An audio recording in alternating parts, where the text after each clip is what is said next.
Il n'arrive pas à se connecter à Discord. Il y a un problème de bande passante.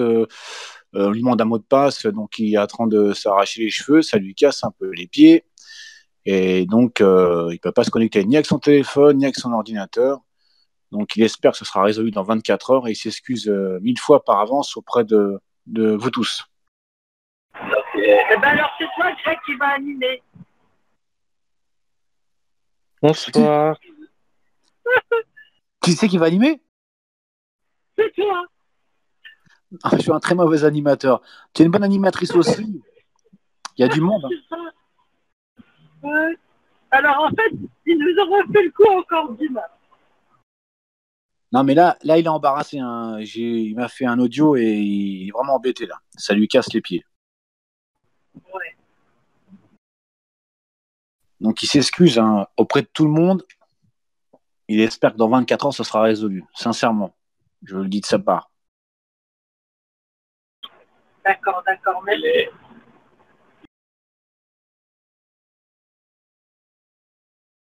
Alors, on va commenter la Coupe du Monde, là.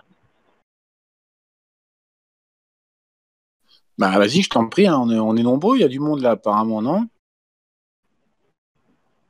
Moi, ça me dégoûte ce truc-là, donc j'ai pas trop envie d'en parler. Bonsoir. Bonsoir. Bonsoir.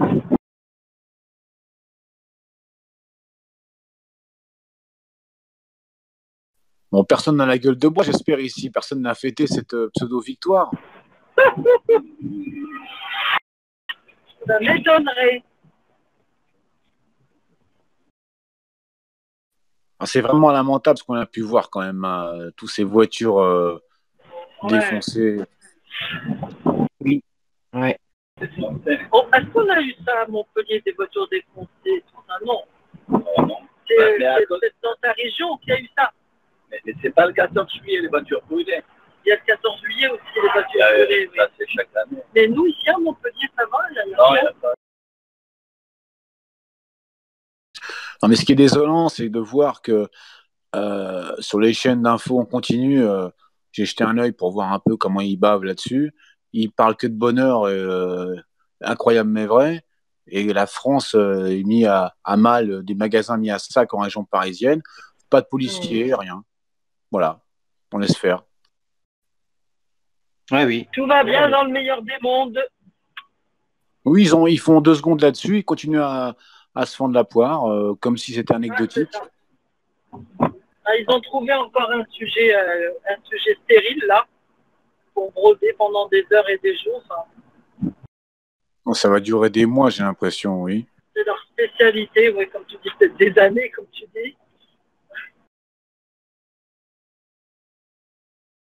Je dis pas que c'est pas heureux que la France gagne, mais enfin, il faut mettre les choses à leur place. C'est rien, c'est futile, quoi. C'est moi ce qui m'énerve, c'est l'importance qu'ils donnent à ça, quoi. Bah, ce sont jamais que des jeunes milliardaires qui jouent au ballon, et pour eux, qu'est-ce que représente la France, et surtout, pourquoi on voit des drapeaux sortir ce jour-là et jamais les autres? Ah, ouais.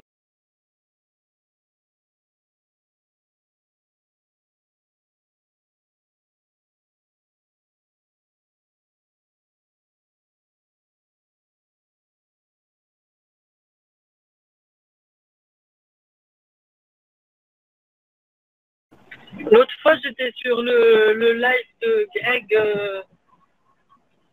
Comment il s'appelle? Non, pas Greg.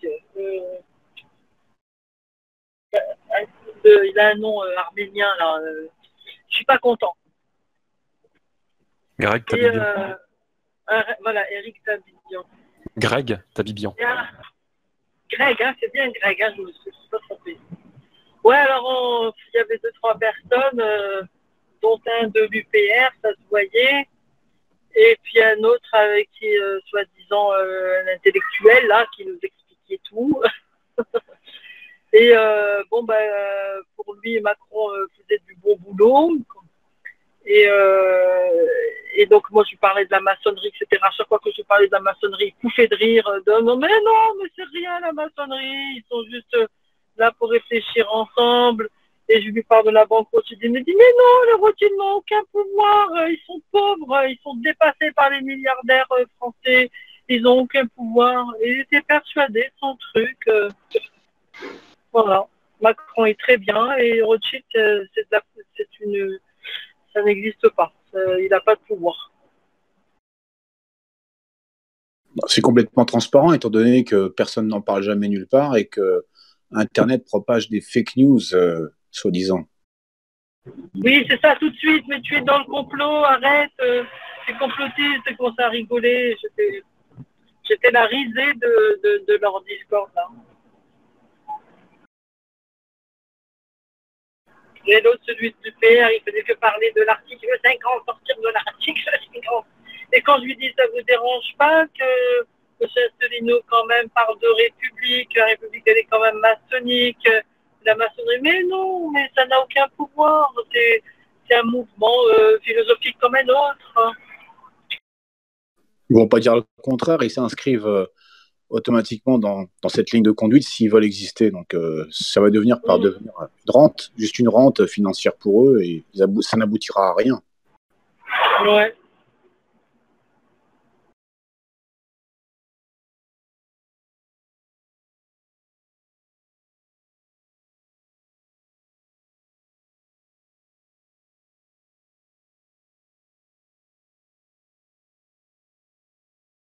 Il me disait, mais non, c'est pas grave, la maçonnerie, regardez, moi j'ai mes cousins et mes oncles qui sont dans la maçonnerie. Mais bon, c'est pas parce que tes cousins ils sont que c'est bien, hein. De toute façon, ça... Merci, Greg. Oui. Greg? Oui. Voilà, tu disais, de toute façon, ça un peu atteint personne, puisque pour les gens, quand on parle de maçonnerie, ça les fait sourire. C'est comme un vieux roman plein de poussière. C'est des histoires. Oui. Pour eux, on voit le mal partout. On est ridicule, on frise le ridicule, en fait. Voilà, le ridicule, c'est de voir le gaz augmenter de 7%, l'eau qui augmente, les radars qui pullulent, et les gens qui vont se réveiller, continuer à payer et avoir le drapeau bleu, blanc, rouge et se maquiller comme des drag queens, quoi. C'est navrant. Je les ai vus hier dans Paris, des jeunes, tout le monde avec les drapeaux en train de sourire. Ils étaient heureux. Heureux de quoi? Oui, c'est heureux.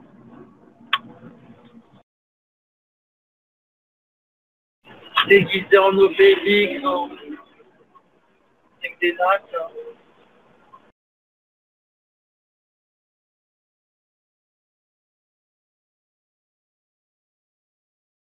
Et il me disait, mais vous savez que vous êtes sur le Discord d'un monsieur qui était dans la franc-maçonnerie?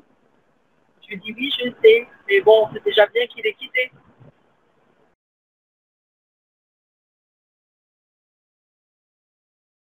J'entends pas bien, il y en a qui parlent en écho, on entend mal.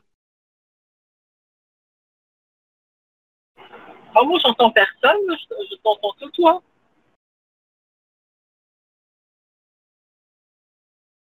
Attends, j'ai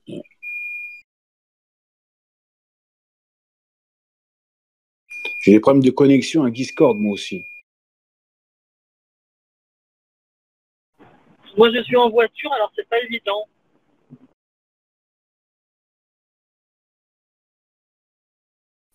Mais il n'y a pas grand monde ce soir, j'ai l'impression, là.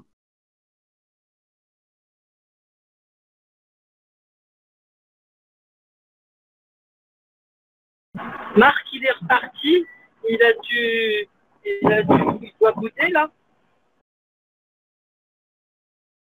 Et il était là, il est reparti.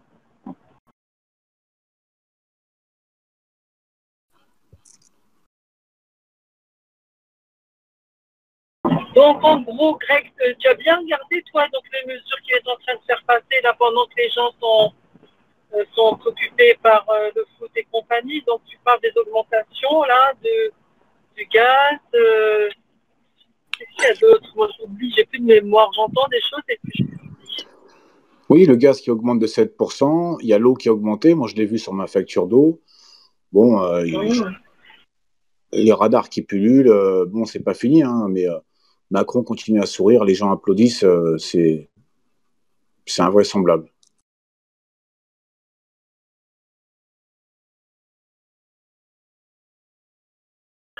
Augmentation de CSG, mais bon, celle-là, il l'a faite il y a quelques temps déjà. Enfin, c'est quand même il y a un cumul. Il y a aussi les lois sur la pédophilie, plus ou moins, qui sont passées. Les enfants de 13 ans qui se feront violer demain, bon, ils seront plus ou moins consentants. Bon, personne ne parle des vaccins, l'UPR c'est pareil, silence radio, tout va bien dans le meilleur du monde. Bon, c'est...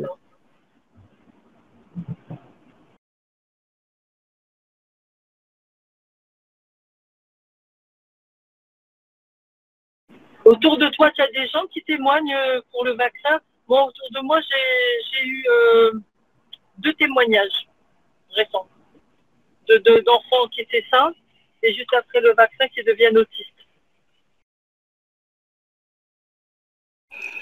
De mon côté, non. Dans mes proches, non, parce que j'ai pas de gens qui ont des enfants vaccinés récemment. Il y a certains retardent la vaccination, mais bon, ça sera dans le long terme. C'est comme une mèche, hein. C'est pas que sur le court terme. Ça dépend de chacun.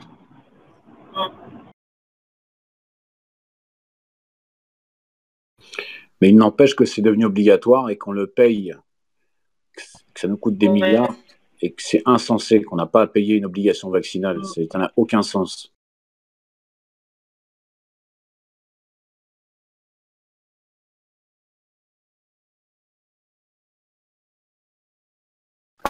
Allô? Allô? Ouais, on t'entend, Jim. On t'entend bien. Ah là, ça me rend dingue, c'est dingue, ça c'est pas possible. Je sais pas ce qui s'est passé, j'arrive pas à comprendre. On va essayer de... Ah, et là toujours?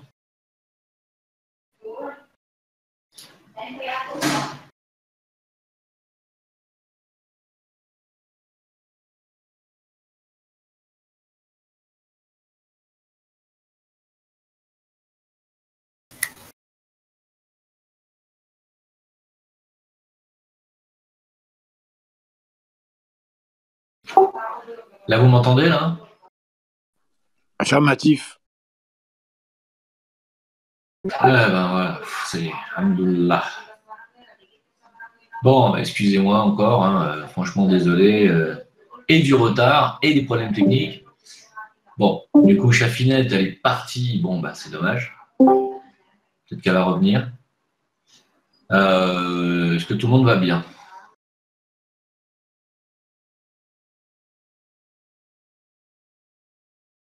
Bon, je n'entends pas beaucoup de réponses, hein, mais bon, je suppose que oui. Vous êtes remis de votre victoire et votre gueule de bois d'hier soir?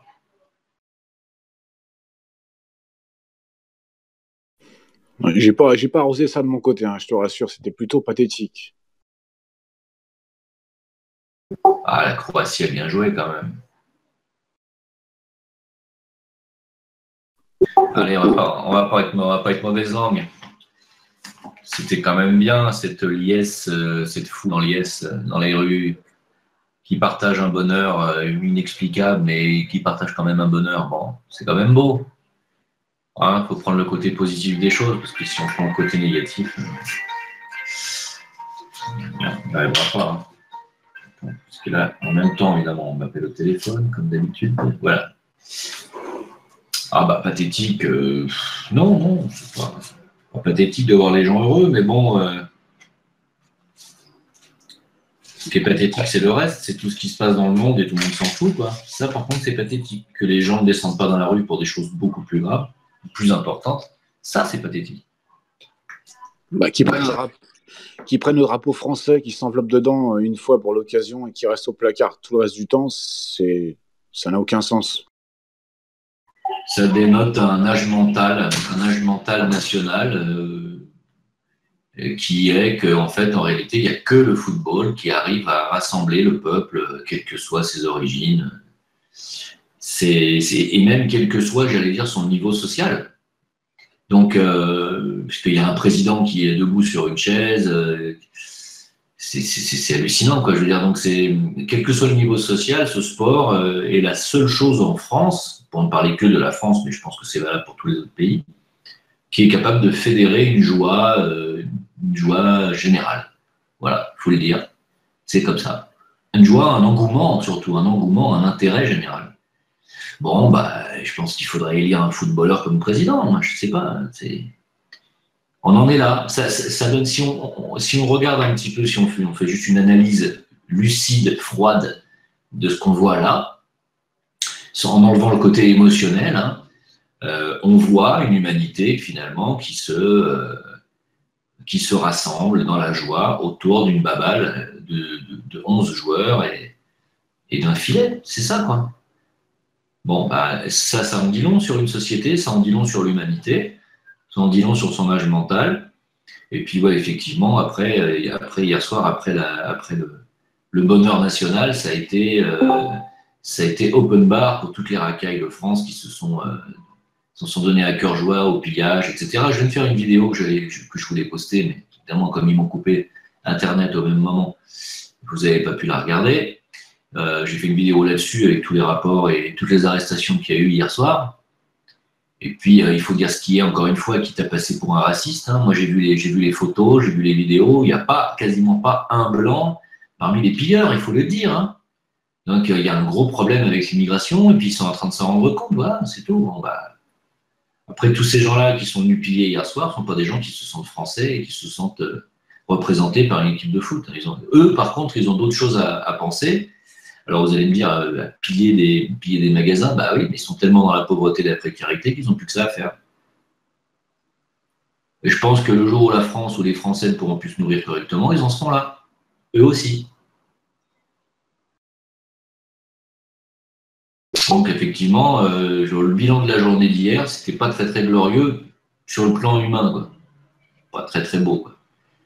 Alors, je ne veux pas faire le rabat-joie, je ne vais pas casser la joie de tous ceux qui sont aux anges de voir l'équipe de France pour la deuxième fois couronnée au football, mais on peut le dire, la France est une grande nation aujourd'hui de football.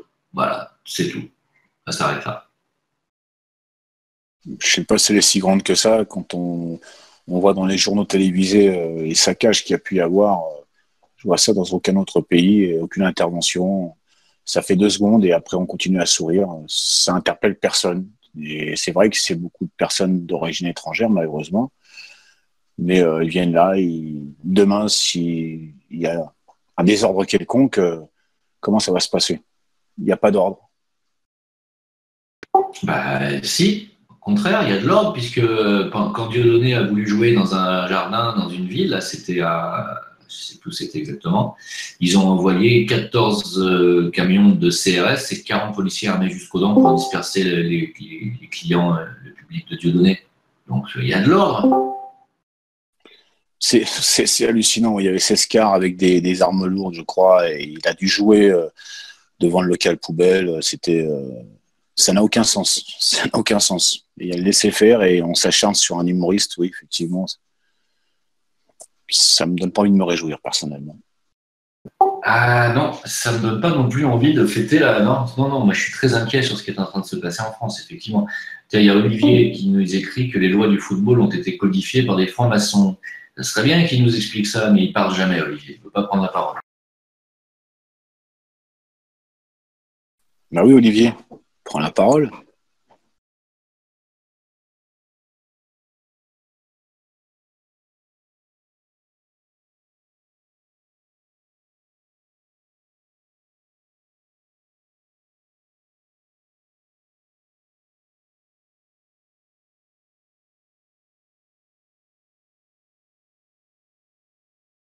Ouais, excusez-moi, je suis allé mettre la clim parce que 39 degrés dans ma pièce, je fonds à vue d'œil. Voilà, donc, pardon. Donc, Olivier, mets-nous un petit lien là, sur le football et la franc-maçonnerie. Une chose est certaine, hein, c'est que la FIFA, c'est une organisation qui brasse énormément d'argent. Et quand on dit énormément d'argent, c'est pas des millions, hein, c'est des milliards. Donc, c'est une organisation qui a pratiquement autant de pouvoir que les pays en voie de développement, c'est au niveau financier, voire plus pour certains pays même. Ils ont un pouvoir inconsidérable. Mais comme le dit Attali, la FIFA est un gouvernement mondial de football. Voilà, donc ils ont une influence considérable et sur les arbitres, bien entendu, et sur les matchs, et sur les joueurs, et sur la direction que peut prendre une compétition. D'ailleurs, Platini n'a pas manqué de dire il y a quelques jours en arrière qu'ils avaient tout fait en 98 pour que la France se retrouve en finale. Bon, alors, on aimerait bien avoir des détails. Hein. Moi, disons que à partir du moment où j'ai vu le Maroc, parce que j'ai regardé les 3 premiers matchs du Maroc, mis à part le premier où ils se mettent un but tout seul contre leur camp, les 2 autres matchs, ils auraient dû les gagner ou faire au moins match nul. Bon, ben, ils se sont fait voler. Il y a 2 pénaltys qui ne sont pas sifflés et ils ne regardent même pas la vidéo. Bon, ben, c'est clairement orienté. Il y a des équipes qu'on ne veut pas voir gagner, qu'on ne veut même pas voir après les qualifs. Bon, ben, c'est tout, c'est écœurant. Ce sport est déjà pas spécialement intéressant sur le plan sportif, déjà. Moi, je trouve que bon, ouais, si, les mecs sont précis, c'est vrai, ils font des belles passes, etc. Des fois, il y a des belles actions. Enfin, hier, mis à part les Croates, j'ai pas vu des belles actions de la part des Français. Je ne veux pas être méchant, mais ils ont eu quand même énormément de réussite, quoi. Très peu de tirs cadrés et beaucoup de buts par rapport. Ce qui est rare, hein. Habituellement, la France fait l'inverse. Elle tire beaucoup, il y a beaucoup d'occasions, il n'y a pas de buts qui rentrent. Là, c'était le contraire. Bon, on ne va pas pleurer, c'est très bien. Mais c'est l'équipe d'en face qui jouait le mieux. Hein. Bon. Enfin, tout ça pour dire quoi? Pour dire que pour moi, tout ça, c'est de la manipulation politique. Je ne dis pas que le match était truqué hier, hein, je n'ai pas dit ça. Mais le fait qu'il y ait une majorité de joueurs qui viennent de l'immigration aussi. Il y a une majorité d'Africains qui sont binationaux dans l'équipe de France. Là. Bon, ça aussi, c'est voulu. C'est voulu pour que les gens disent derrière, bah, vous avez vu, sans les Noirs français, bah, on ne gagne pas. Ah oui, et l'équipe d'Allemagne, alors, elle a gagné il y a 4 ans, il n'y avait pas un Noir dans l'équipe. Ça veut dire que quoi? Ça veut dire que les Français blancs ne savent pas jouer à la balle? Non, c'est pas ça la vérité. La vérité est que les Blancs et les Noirs jouent aussi bien au ballon. Et que quand on a envie de mettre 8 noirs sur 12 ou sur 11 dans une équipe, c'est parce que c'est politique. C'est pour qu'on puisse d'abord, primo, identifier toute la jeunesse des banlieues africaines et maghrébines à cette équipe de France. Et deuxièmement, pour qu'en cas de victoire, on puisse dire « Vous avez vu l'immigration, les migrants, c'est une chance pour la France ». Voilà exactement comment on oriente politiquement le sport.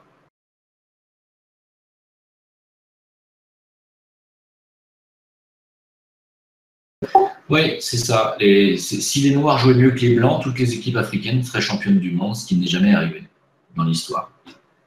Le sport individuel, c'est une chose. Hein. Le sport collectif, c'est autre chose. Il ne suffit pas qu'il y ait des joueurs qui jouent bien. Là, c'est un sport d'équipe. Donc, non, savoir jouer en équipe, c'est pour le moment plutôt les Blancs qui gagnent jusqu'à présent. D'ailleurs, je tiens à rappeler que le coach de l'équipe de France est quand même blanc. Je ne veux pas faire de racisme primaire en disant ça, je veux juste dire que le fait qu'il y ait une majorité de noirs dans l'équipe de France est voulu. Voilà. Ça aurait très bien pu être une histoire, une équipe de France à majorité blanche qui aurait pu gagner. C'est pas la couleur qui fait le talent. Et ça va effectivement servir à Macron, qui pour moi est le vainqueur de la journée d'hier. Mais ça va pas durer longtemps, ça va. Mais je reconnais une certaine humanité quand même. Une humanité qui n'avait pas Chirac, qui n'avait pas Sarkozy. Je reconnais une certaine, et encore moins Hollande. Hollande est pathétique et pauvre. Mais je reconnais une certaine humanité.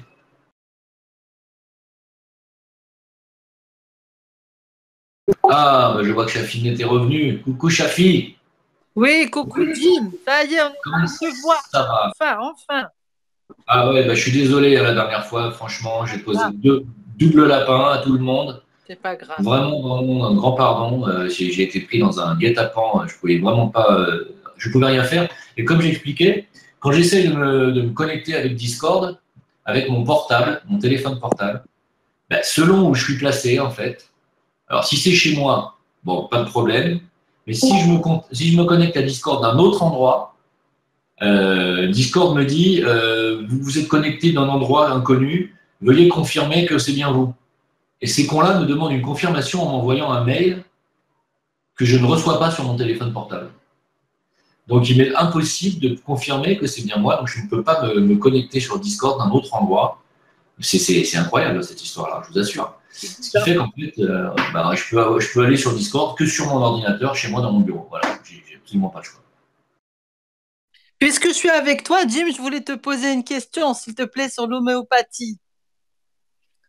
Oui, vas-y. Alors, comment ça se fait que ils mouillent des petites granules là, de sucre plutôt que de mettre vraiment des petites fioles d'eau, enfin des petites bouteilles d'eau où il y a déjà l'eau directement, tu vois? Pourquoi est-ce qu'ils le font dans des petites granules et pas sous forme liquide, sous forme d'eau? Alors, on le fait sous forme liquide, mais pas. Si tu le fais sous forme d'eau, en 48 heures, le remède va plus être bon parce que l'eau va se dégrader. Donc, on le fait sous forme liquide dans de l'alcool ou dans une eau alcoolisée à 50-60%.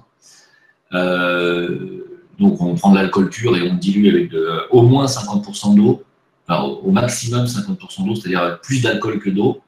Donc, on fait, pour répondre à ta question, des solutions liquides que moi j'utilise. Sinon, on emprisonne l'information dans un granule de sucre pour que justement il n'y ait plus d'eau et pour qu'il n'y ait pas de dégradation du signal. Voilà, donc en fait, les granules sont imputrescibles et peuvent être bons 20 ans après. Ce qui n'est pas le cas si tu mets ton information dans de l'eau, simplement dans de l'eau. En 2-3 jours, une semaine, c'est plus valable. Ouais, sinon j'ai adoré ta vidéo, là, ta dernière sur le professeur Montagnier, là, c'est formidable, hein. Et ça devrait faire la une de BFM-VC, ce genre d'informations, mais motus et bouche cousue. C'est déjà passé à France 5, c'est déjà très étonnant. Et c'est même d'autant plus étonnant que je ne l'avais pas vu, ce reportage. Oui, mon fils m'a dit qu'il l'avait vu déjà depuis longtemps. Bah oui, le professeur Montagnier, c'est un petit malin, hein. Il est bon, lui, il sait reprendre les découvertes des autres pour se les approprier.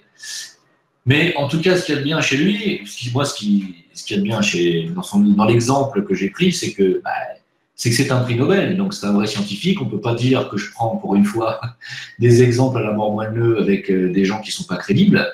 Là, c'est un vrai scientifique, un vrai prix Nobel, qui va dans le sens, bien entendu, de Hahnemann, de tous les gens qui travaillent dans l'énergétique, le quantique, le fractal, l'homéopathique, l'électromagnétisme, etc. Donc, pour une fois qu'on a un prix Nobel scientifique qui démontre et qui prend la peine de démontrer ce que tout le monde dit dans l'énergétique, on ne va pas se gêner. Voilà. Et j'avais vraiment envie de la faire, cette vidéo. C'était très important. En tout cas, ça donne du poids aux énergéticiens, bien entendu. Et même aussi, je trouve qu'il y a beaucoup de révélations dans cette expérience. Bon, non seulement, comme tu dis, la mémoire de l'eau, mais aussi le fait que juste avec le signe, enfin, je sais pas, le signal électromagnétique, je sais pas quoi, enregistré dans l'eau, la molécule d'ADN se reforme en mettant que les petites briques élémentaires dans l'eau. Donc, il y a de multiples. Enfin, c'est formidable, quoi. C'est extraordinaire sur l'ADN, ça, hein. Eh ben, encore une fois, ça prouve quoi? Et ça le prouve clairement, c'est que la matière s'organise après l'énergie. La matière suit l'énergie. On a une onde électromagnétique, donc de l'énergie dans de l'eau, et après cette signature énergétique, la matière, c'est-à-dire l'ADN, se forme par-dessus. C'est clair, hein? C'est ça, on danse sur une partition, en fait. On est une partition de musique, quoi. Voilà, c'est ça. On met un moule énergétique et les briques de matière se mettent dessus. C'est tout. C'est pas plus compliqué que ça. C'est comme ton expérience là du son et du sable qui se prend des formes. Ça revient à ça encore. Exactement, parce qu'en fait, une forme d'onde, même une onde électromagnétique, quelque part, c'est une vibration sonore, hein. Ouais. Ouais, comme écrit Kenoz, la pensée d'abord et ensuite sa manifestation. C'est tout à fait ça, hein. En fait, dans l'ordre, c'est la pensée est créatrice, elle se sert de l'énergie, enfin, plutôt elle véhicule de l'énergie, la pensée véhicule de l'énergie, et cette énergie ensuite organise la matière. Voilà. Donc la matière suit l'énergie et l'énergie suit la pensée. Ça veut bien dire que c'est la pensée à la base qui est créatrice. Ouais. Et donc son expérience a daté de 2014, c'est ça? Ouais.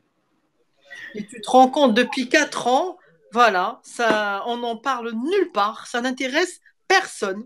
C'est extraordinaire.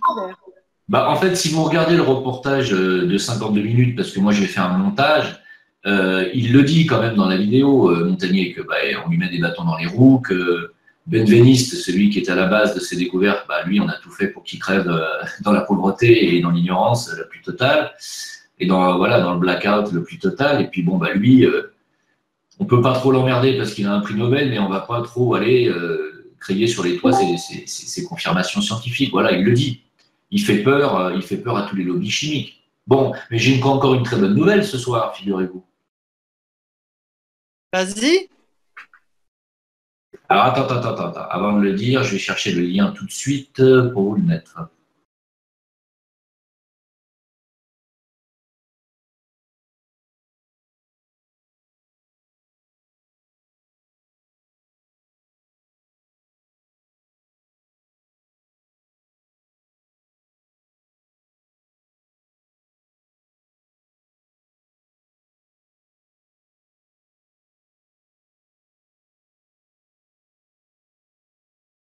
Attends, je ne le retrouve pas, mais j'arrive. En fait, les États-Unis viennent de reconnaître enfin et officiellement que le cholestérol n'est pas responsable de tous les maux qu'on lui a attribués depuis tant d'années. Voilà, donc le cholestérol n'est pas un problème. Donc tous ceux qui sont sous traitement de cholestérol peuvent arrêter immédiatement. On s'est foutu de votre gueule pendant 20 ans, si c'est pas plus. Alors, je vais vous donner le lien parce que je trouve ça tellement scandaleux que ça passe pas, comme tu dis, aux informations. Ça devrait. C'est une honte. Hein. Donc, information que vous pouvez trouver sur le Washington Post. Ah, c'est le Washington Post qui annonce ça, Jim. Ouais, mais enfin, visiblement, ça date pas d'aujourd'hui. Hein. Ça date pas d'aujourd'hui, cette affirmation. Voilà. Donc, bon. De toute façon, on le sait, tout ça, nous. Hein. Avec Marie, on en parle beaucoup. On sait très bien que le cholestérol n'est pas un problème. Hein. Et alors, qu'est-ce qui provoque les athéromes? Ah ça, il faudrait en discuter avec ceux qui ont, je ne sais pas. Mais en tout cas, c'est pas le cholestérol. Le cholestérol est nécessaire, oui. Il est nécessaire, mais ce ne sont pas les aliments qu'on a accusés qui sont les responsables de toutes les maladies qu'on a trouvées, qui seraient soi-disant dues à un taux de cholestérol. C'est pas la faute du beurre, c'est pas la faute de l'huile de coco, c'est pas la faute de tout ça. Voilà, il faut arrêter à un moment donné. Ça revienne à la normale. Tiens, regarde, lis ce que vient d'écrire Kenos, j'aimerais bien qu'il prenne la parole, Kenos. C'est dommage d'écrire, on est sur un chat parlant. Ce serait bien que chacun puisse parler. Il écrit une chose très intéressante, il écrit « Le cholestérol est une protection de l'organisme contre le manque de minéraux servant à consolider les tissus veineux afin d'éviter les AVC, par exemple. Par contre, risque d'infarctus pour veines bouchées. » Voilà. Après, il y en a beaucoup qui disent que c'est l'intestin, c'est un dysfonctionnement de l'intestin qui, au lieu d'éliminer le cholestérol qui vient du foie, le mauvais en tout cas, il le réingère, il le remet en circulation dans l'organisme.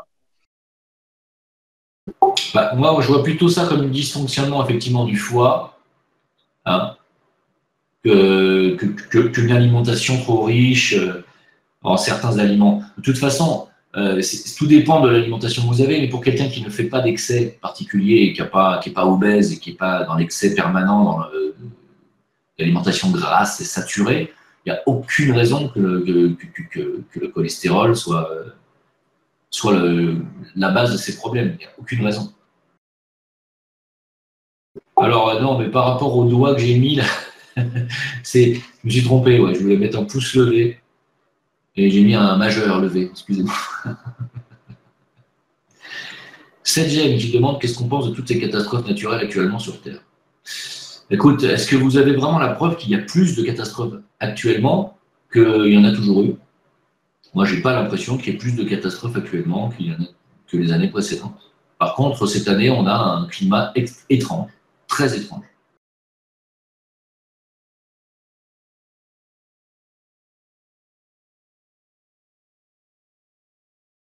Étant donné que le climat se transforme en ce moment, et il est difficile de savoir vers quoi il va d'ailleurs, est-ce qu'on va vers un réchauffement définitif ou est-ce qu'on va vers un début d'ère glaciaire? On ne sait pas vraiment. Hein. il est normal que, pour l'instant, quand on constate surtout un petit réchauffement, il est normal que les typhons et les cyclones soient plus gros et plus puissants. D'ailleurs, on va attendre septembre, octobre, vous allez voir un peu la boucherie, là. Parce que cette année, c'est quand même très étrange encore. Hein. Il fait très chaud dans le nord, il fait très très chaud. J'ai des gens qui m'ont dit être partis au Danemark, qui faisait 30 degrés. 30 degrés au Danemark, ils n'ont jamais vu ça, hein, là-haut. Hein. Ils ne savent pas ce que c'est. Hein. Normalement, il fait 22 l'été, hein. Il ne fait pas 30. Hein. Donc, il se passe quelque chose d'étrange. Et puis nous, ici, parallèlement, on a une chaleur très moyenne, voire très faible par rapport au normal. Quoi. Là, on est le 16 juillet. Il fait pas chaud, on est à 39 degrés, on devrait être à 49. Hein. Ça fait 4 mois qu'on est 10 degrés sous les normales quand même, c'est bizarre. Nous, ici à Montpellier, on est revenu à la normale depuis un petit mois, mais c'est vrai qu'on a eu un printemps pourri, froid, anormal. Moi, je ne pense pas que ça vienne d'un problème de cycle solaire. Je ne crois pas. Je crois que c'est un problème purement climatique. Quand on revient comme ça à des normales saisonnières, c'est surtout dû à la valse des anticyclones et des dépressions. Là, on a un anticyclone qui s'est enfin replacé correctement sur la France. Mais je pense que c'est l'anticyclone des Açores, je crois. Je ne sais plus lequel c'est qui habituellement se place sur la France en été.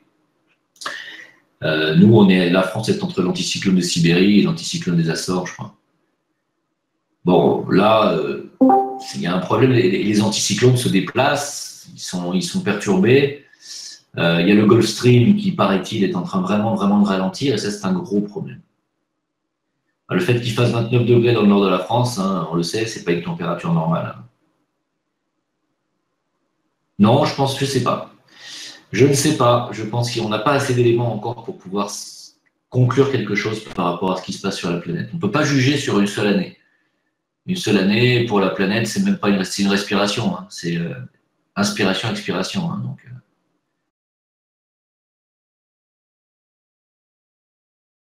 Jim, moi je voulais t'annoncer une mini bonne nouvelle.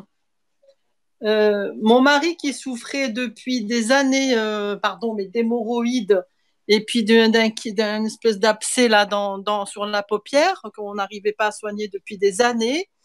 Il a été voir une seule fois donc la thérapeute que tu nous as indiquée. Bon, je t'avoue qu'il était sceptique. Hein. Lui, il ne croyait pas tellement à ces choses-là et je l'ai un peu forcé. Et ben maintenant, il a reconnu en me disant, écoute, c'est terminé, tout ça c'est réglé, j'ai plus de problème d'hémorroïdes et le kyste a disparu et l'œil est dans un état parfait. Il a fallu que d'une séance finalement. Alors pourquoi tu me dis que c'est une semi-bonne nouvelle? Non, parce que ça concerne mon mari, mais c'est bien pour les autres aussi. Ça va leur redonner confiance peut-être dans cette médecine. Alors, on ne sait pas si c'est le hasard ou c'est ça, mais quand même, il est venu l'avouer en me disant, écoute, chapeau, bravo, parce qu'effectivement, on avait tout essayé par la médecine classique et ça ne donnait rien. Depuis des années en plus. Et là, il a suffi d'une séance. Franchement, moi, dans une prochaine vie, j'aimerais bien être réincarné en hasard. Moi, je trouve que ce hasard, il a une chance considérable, je trouve.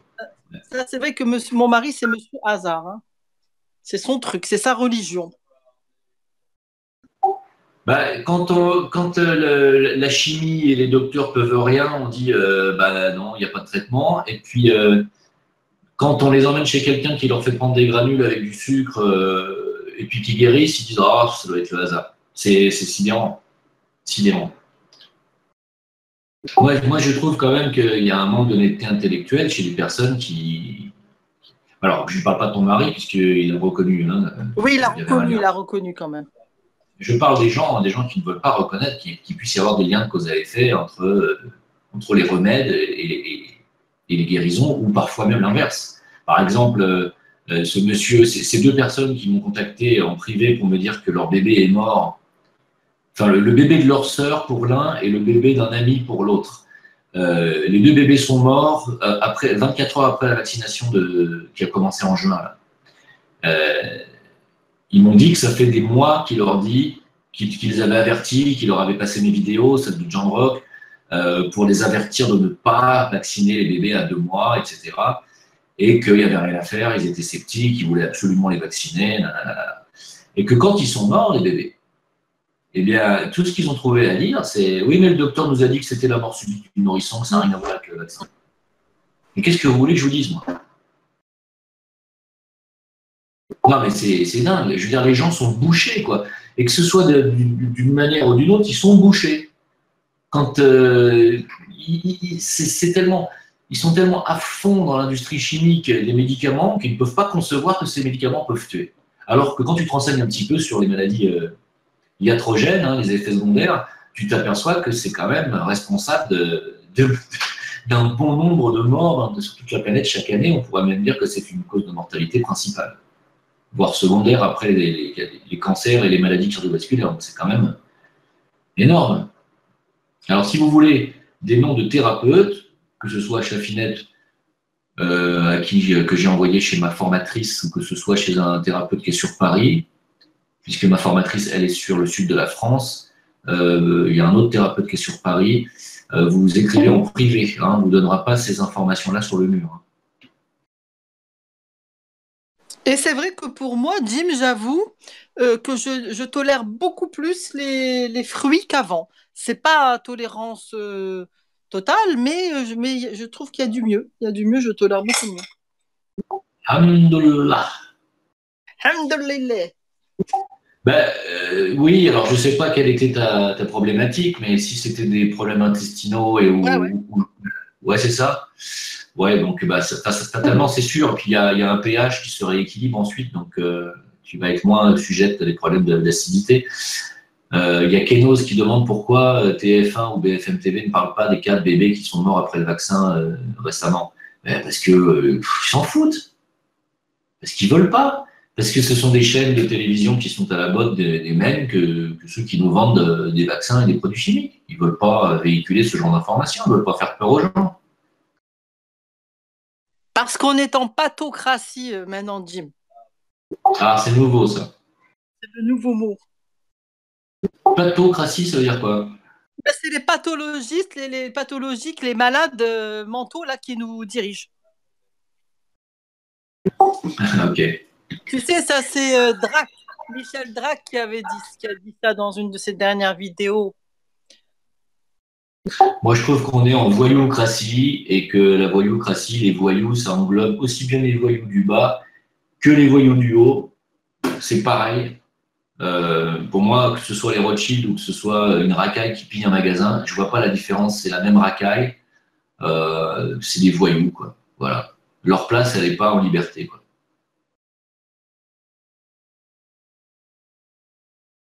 Alors, est-ce qu'en Bretagne, il y a des thérapeutes, me demande Mich. Non. Pas, il y en a sûrement, mais pas, parmi ceux que je connais, non. Ouais, pour moi, toutes les racailles, c'est la même chose.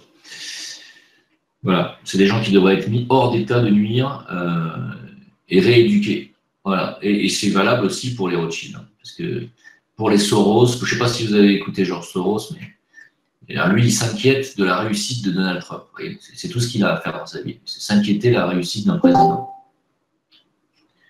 Sidérant. Alors, pour tout ce qui est question politico-sociale, nouvel ordre mondial, normalement, c'est pas ce soir. Normalement, c'est demain. Parce que mercredi, je ne pourrais pas être là. Si vous préférez que ce soit jeudi, on peut faire jeudi. Mercredi, je ne serai pas là. Dites-moi juste quel jour vous préférez. On peut se déterminer ça ce soir, aujourd'hui, pour ceux qui veulent être là pour les sujets plus politico-sociaux. Il y a Jonathan qui est là ce soir avec Exoportail. T'es là, Jonathan? Ouais, salut. Ah ouais, dis donc, vous n'êtes pas bavard ce soir, ça va? Tu vas bien? Ouais. Pourquoi je suis pas bavard? Alors, Jonathan qui n'arrive plus à partager les pages de son site Exoportail où il diffuse des informations, on va dire, qui sortent un peu des sentiers battus. Il n'arrive plus à diffuser et à partager ses infos sur Facebook, hein, c'est ça? Ouais, c'est pas nouveau, je peux même plus les envoyer par MP en fait. Incroyable ça quand même. Et t'as essayé avec beaucoup de personnes? Avec tout le monde. Ce qui vient de mes URL, mon site, c'est 8 fois sur 10, ça foire. Et même quand je partage autre chose, c'est presque une fois sur 2. Et est-ce que ça fait ça que quand tu le fais à partir de ton ordinateur ou est-ce que ça le fait aussi si tu le fais à partir de ton portable? Non, c'est les 2 comptes Facebook que j'ai, ça fait ça. Et à partir de l'ordi portable, salon, c'est pareil. Peut-être falloir s'inquiéter de tout ça. Bon, alors je mets le lien de ton site ici. J'invite tout le monde à aller voir le site de Jonathan, Exoportail, qui est très bien fait. Comme ça, vous allez pouvoir prendre de l'information intéressante qui sort un petit peu des sentiers battus aussi. Et puis de partager les infos, d'essayer de votre côté, si vous pouvez, si vous arrivez vous-même à partager ces infos, que ce soit sur Facebook ou ailleurs, parce que c'est quand même pas normal qu'on muselle comme ça des sites d'information. Qu'est-ce que ça veut dire? C'est Facebook. Hein. Malheureusement, je suis pas le seul touché avec ça. Et sur VK, pareil? Non, VK, j'ai aucun problème, mais VK, il n'y a personne, c'est ça le souci. Ah, ben voilà, il faut en faire la pub, il faut parler de VK, et puis il faut se tirer là-bas, c'est tout. Ah ouais, moi j'ai un compte dessus, il est actif, tous mes articles que je poste sur Facebook et sur ailleurs, ils sont postés sur VK aussi. Tu vois, il y a le bouton s'abonner partout sur le site aussi sur VK. Après, les gens, ils sont accros à Facebook aussi, quoi.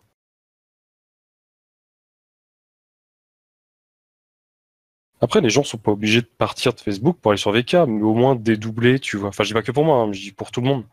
C'est une démarche de dédoubler. Bah, t'as un compte Facebook, bah, fais-toi un compte aussi VK. Comme ça, t'es sûr de voir les trucs et tout. Ouais, bah, c'est ce que j'ai fait, moi. Hein. D'ailleurs, il y a pas mal de gens qui me suivent sur VK et qui ne me suivent pas sur Facebook. Et franchement, je pense que je vais faire le forcing pour que tout le monde se tire sur VK parce que c'est quand même beaucoup plus sain au niveau des échanges et des partages parce que sur Facebook, c'est insupportable.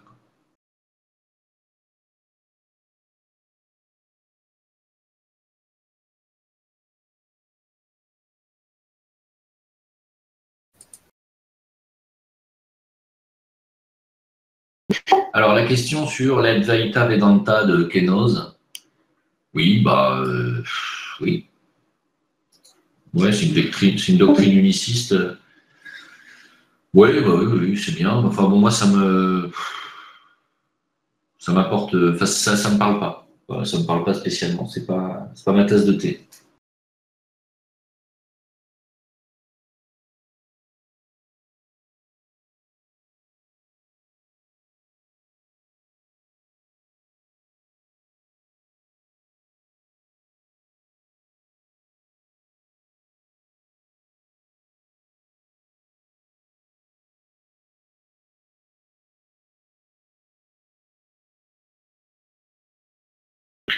Alors effectivement, par rapport à la vidéo sur Montagnier et ses travaux sur l'énergétique de l'eau, nous on a fait des tests. Je ne sais pas si je vous en avais parlé dans un live précédent.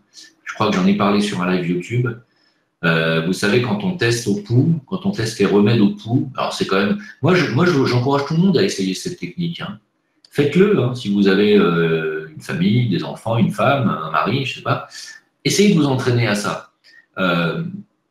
Vous lui prenez le pouls de la main gauche. Alors, sachez qu'il y a 3 pouls, enfin il y a 6 pouls par bras, par poignet. C'est pas compliqué de trouver un schéma ou un petit dessin sur ça. Je vais essayer de vous en partager ici. En fait, vous vous mettez sur le pouls du foie. Hein, si vous faites une petite recherche, vous verrez qu'il y a un pouls par organe. C'est le pouls central qui est au niveau du poignet, c'est entre les deux. Vous mettez votre majeur sur le pouls du foie de la personne, hein, sans appuyer trop fort. Et puis, dans votre tête, vous faites une convention mentale. Hein, vous attendez une réaction du pouls si le remède est celui qu'il lui faut. Et dans l'autre main, la main droite, vous lui mettez plusieurs remèdes et vous voyez. Et vous allez voir que le pouls, s'il ne réagit pas, c'est que ce n'est pas le remède qu'il lui faut. Et que quand il va réagir, c'est le remède qu'il lui faut. Et on a testé ça, pas seulement avec des remèdes, mais on a testé ça avec des bouts de papier sur lesquels on avait écrit les noms des remèdes. incroyable, ça marchait aussi. Un truc de fou, hein. C'est-à-dire que même le nom des remèdes a la même signature électromagnétique. Et sur quoi? Pas dans l'eau cette fois. C'est ça qui est sidérant, vous voyez, en énergétique. C'est que même le nom est une vibration. Et c'est comme ça que travaillent les gens qui travaillent en médecine quantique, fractale, etc. Ils utilisent non plus cette fois des signatures électromagnétiques dans l'eau, mais seulement uniquement des vibrations à base de noms, de lettres. C'est comme ça que fonctionnent d'ailleurs les lettres hébraïques aussi pour ceux qui pratiquent la Kabbale. Oui, le nom est une information. D'ailleurs, quand vous faites un thème numérologique, et on va y revenir après, puisque vous avez été hyper nombreux à me demander. J'ai eu la bonne idée sur Facebook de dire que j'avais du temps pour faire les thèmes astro et numérologiques. J'ai reçu 170 demandes. Juste pour dire que le thème numérologique en général est extrêmement parlant, et pourtant il s'agit que de votre nom, de votre prénom et de votre date de naissance. Si ça marchait pas, s'il n'y avait pas de lien entre votre date de naissance, votre prénom, votre nom, etc., et votre composante personnalité, on tomberait à chaque fois à côté. Hein, on se tromperait sur les thèmes numéros. Or, on ne se trompe pas. Je veux dire, 99 fois sur 100, on tombe sur quelque chose qui ressemble vraiment à la personne. Donc, c'est étonnant. Ça veut dire que non seulement votre date de naissance a une vibration qui vous donne un certain type de caractère, mais qu'en plus, vos prénoms et votre nom de famille aussi. C'est quand même marrant. Donc, ce n'est pas étonnant que sur ce principe-là, les remèdes aient également, selon leur nom, une vibration particulière. Voilà. Ce qui vous en dit long, quand vous allez mélanger dans votre pharmacie, chez vous, des produits naturels, de l'homéopathie par exemple, et dans la même pharmacie, des boîtes de produits chimiques style Doliprane, machin. Hein, c'est vous mélangez des signatures qui ne sont pas compatibles. Hein, vous allez polluer votre homéopathie. Je le dis parce que dans ma formation, on a plusieurs pharmaciens. Et les pharmaciens se sont rendus compte que quand ils essayaient de faire des consultations et des prises de pouls dans la pharmacie entourée de produits chimiques, ils se trompaient 9 fois sur 10. Pourquoi? Parce qu'ils sont entourés de signatures électromagnétiques qui perturbent totalement leur vision du pouls, qui perturbent clairement même la prise de pouls, quoi. Voilà. Donc il faut être dans une pièce isolée de tout polluant électromagnétique en réalité pour faire une prise de pouls sérieuse. Et d'ailleurs, même Marie, qui est ma formatrice, elle vous demande systématiquement d'éloigner les téléphones portables, les montres, etc., pour qu'elle puisse faire une prise de pouls. Et pour finir, dans la vidéo avec le professeur Montagnier, je ne vous ai pas montré, mais il demande à l'équipe de tournage et aux caméras d'éteindre les projecteurs et d'éloigner le plus possible les caméras pour pouvoir faire une prise d'eau correctement. Parce que ça perturbe complètement la signature électromagnétique de la flotte.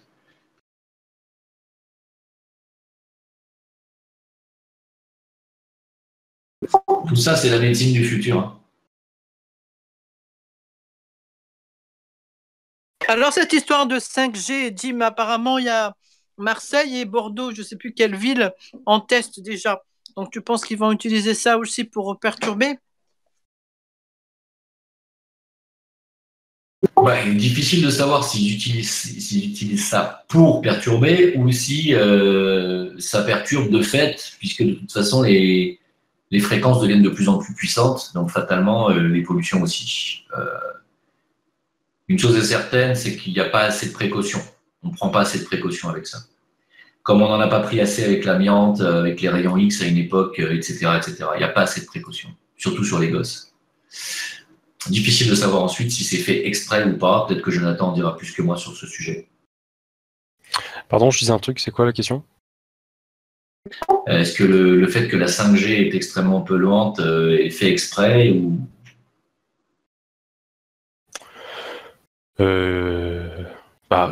Oui, enfin... Ou alors nos autorités sanitaires sont extrêmement incompétentes et toutes les institutions qui y sont associées. Mais ça me semble un peu tiré par les cheveux.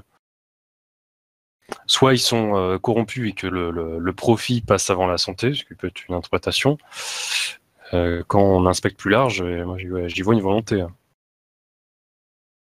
C'est pareil, le Linky, hein, je fais une digression, mais rien n'obligeait à utiliser la technologie qu'ils utilisent pour le Linky. Il y avait la fibre optique, il y avait d'autres technologies, il y en avait 4-5 qui étaient proposées, tu vois. Bon, ils ont pris la moins chère et la plus polluante. Mais la moins chère, je suis même pas sûr d'ailleurs. Mais en tout cas, la plus polluante, c'est sûr.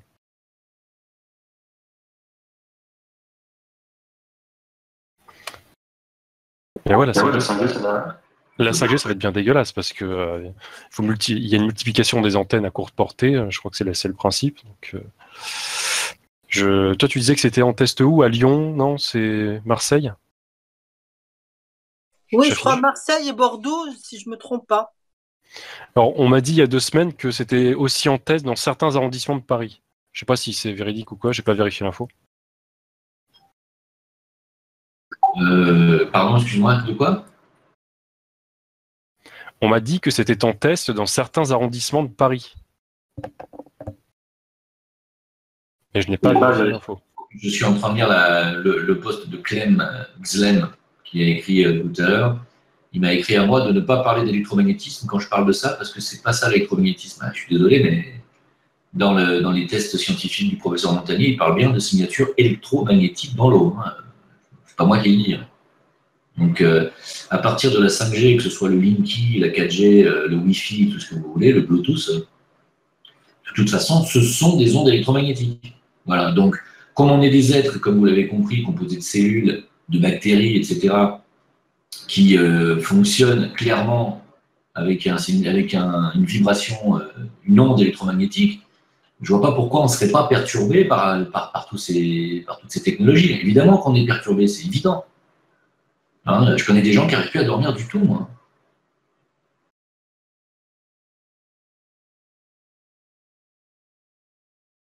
Ça nous perturbe complètement. Complètement. On devrait être relié au champ électromagnétique de la planète et rien d'autre. Voilà. Et éventuellement de ses enfants et de sa femme ou de son mari. Voilà. C'est tout. Voilà. Comme les animaux dans la prairie. Rien d'autre. Tout le reste, c'est de la pollution. De toute manière, c'est même pas question d'un débat, c'est prouvé ça. Même en France, alors qu'on est arriéré par rapport à ça, il y a une jurisprudence de Toulouse, je crois, il y a 1 an et demi, où l'électrosensibilité a été reconnue en France. Il y a une jurisprudence, donc c'est pas de la fabulation, quoi.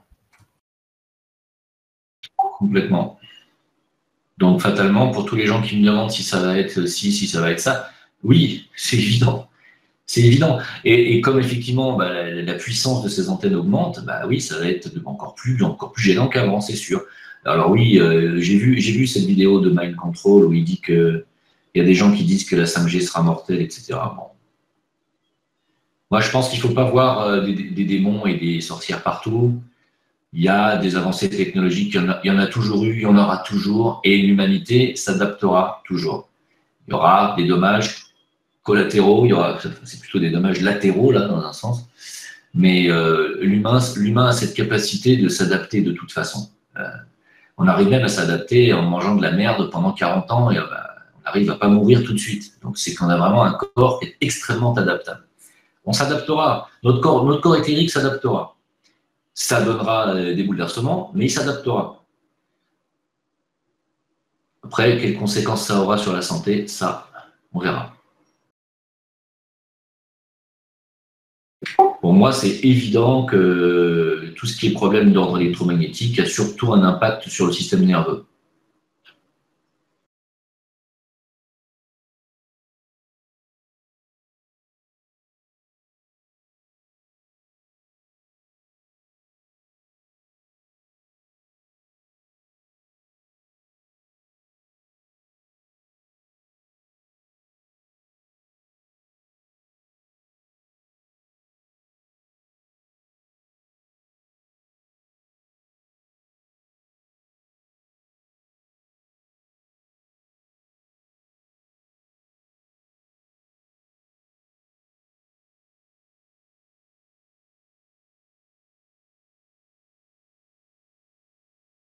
Plus personne, ça y est, vous êtes tous...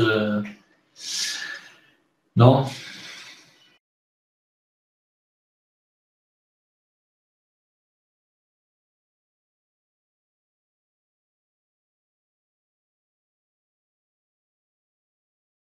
Oui, mais le but, c'est pas seulement de faire que je fasse un monologue. Le but, c'est aussi que vous puissiez parler entre vous. habituellement, c'est assez animé. Il y a des gens qui parlent, qui participent. Là, je vois que vous écrivez beaucoup, mais le but du jeu est de parler, hein, quand même. Hein. Ok. Moi, je croyais que c'était une conférence, donc je me tenais tranquille dans mon coin. Non, les conférences, elles sont sur YouTube. Hein. Je pense que j'ouvre suffisamment ma gueule sur YouTube pour laisser parler les autres sur le Discord. Ok. Mais je crois que c'est la première ou deuxième fois que je viens ici, donc c'est pour ça peut-être. Ah bah, t'es bienvenu. En plus, tu écris des choses pertinentes. Donc, si tu as envie de parler, vas-y. Si tu as envie de soulever des questions ou de nous partager tes lumières, avec plaisir. Oh non, rien de spécial. Rien de spécial. Ce que vous dites est intéressant, donc.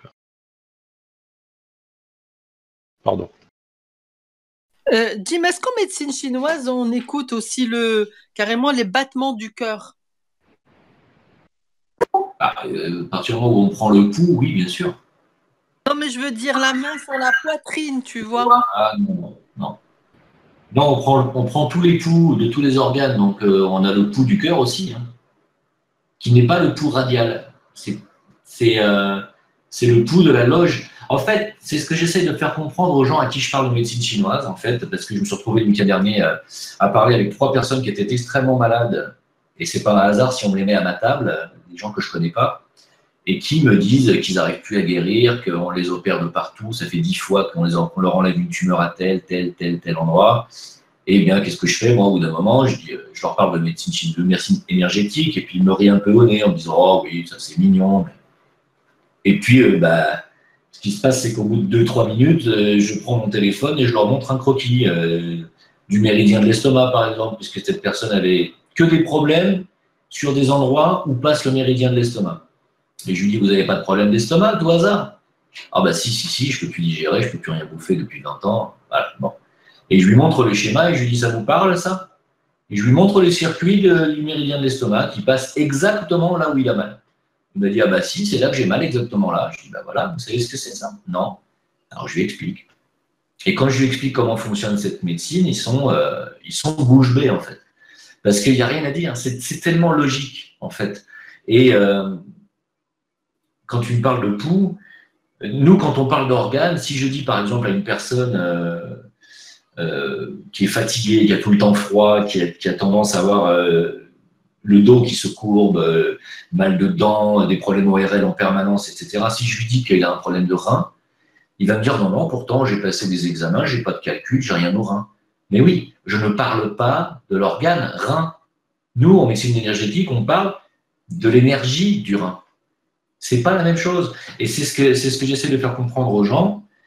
Quand par exemple quelqu'un me dit j'ai un problème cardiaque, je lui dis parce que tu as la sphère rénale qui ne fonctionne pas. Il me dit non, j'ai rien au rein. Je ne parle pas des reins, je parle de la sphère énergétique du rein. Alors, en médecine chinoise, la sphère énergétique du rein gère aussi l'énergie qui est envoyée au cœur et donc les battements cardiaques. D'accord? Donc, c'est pour ça que c'est très difficile de faire comprendre cette médecine aux Français, parce qu'en France, on est totalement brainwashé par la médecine chimique alléopathique, complètement. On a une vision du corps humain qui est totalement physique et matérielle. On n'a pas du tout une vision holistique ni énergétique du corps humain, pas du tout. Donc, il y a toute une éducation à refaire, en fait. Parce que c'est ce que les gens ne comprennent pas. Ils ne comprennent pas qu'on est avant tout des êtres énergétiques. Pour eux, on est un bout de chair et c'est tout, quoi. Et ça, c'est la vision, malheureusement, de notre médecine occidentale. Et c'est triste. Et c'est tout un travail de réexpliquer les choses aux gens. Et donc, quand on prend le pouls au poignet, il y a le pouls du cœur, il y a le pouls du poumon, il y a le pouls de l'intestin grêle, du gros intestin, de la vésicule biliaire, du foie, de la rate, de l'estomac. Ils y sont, tous ces pouls-là. Du rein, de la vessie. Il y a tous les pouls. Vous comprenez? Et c'est d'ailleurs parce qu'on prend les pouls qu'on arrive à savoir si la personne a tel problème avant qu'elle nous en parle. On lui dit, oh là, il y a un problème, vous n'avez pas tel problème, un problème de ci, de ça? Ah bah si, j'ai mal là, bah oui. Et là, on lui touche 2-3 points qui correspondent à ce qu'on est en train de sentir au niveau de la loge énergétique, par exemple, du gros intestin. Si on lui touche l'avant-bras à tel endroit, sur les points du gros intestin, aïe, j'ai mal. Eh oui, mais c'est pas normal d'avoir mal à l'avant-bras en général. Tout le monde n'a pas mal au point du gros intestin sur l'avant-bras. Seuls ceux qui ont un problème sur justement le gros intestin et l'énergétique du gros intestin ont mal à ces points-là. Pas tout le monde. Ben, j'espère que vous me comprenez. Jim, mais comment vous détectez les problèmes psychologiques? Parce qu'elle fait les deux. Parce que les problèmes psychologiques sont gérés par la rate. Par la rate et la colère par le foie. Colère, injustice, c'est le foie. La rate, c'est la réflexion, la cogitation et tout ce qui est spleen, tout ce qui est tristesse. Donc, quand on a par exemple la loge de foie-rate qui tape très fort et qui est dominante, on sait qu'on a une personne qui a un barrage, ce qu'on appelle un barrage psychologique. C'est-à-dire qu'elle a un choc qui est là et qui rumine, qui revient en boucle. Voilà. Si c'est foie, rate, poumon, alors là, on a en plus quelqu'un qui est dans la tristesse. Donc là, on a quelqu'un qui, parce que le poumon est aussi la sphère énergétique de la tristesse. Donc là, on a quelqu'un qui est non seulement en colère, qui rumine, mais qui est surtout dans la tristesse, en fait. Donc, on se retrouve avec 3 sphères qui vont être dominantes. Et quand on a 3 sphères dominantes, en général, on a en plus ce qu'on appelle un pouls d'infection primaire. Donc, on a en plus un germe d'infection primaire. Et il n'est pas du tout rare que dans ce cas-là, la personne ait de gros problèmes pulmonaires, par contre, c'est-à-dire une toux que personne n'arrive à soigner. Pourquoi? Parce que c'est tout simplement la personne qui essaie d'évacuer sa tristesse. Et cette tristesse essaie de partir par les poumons.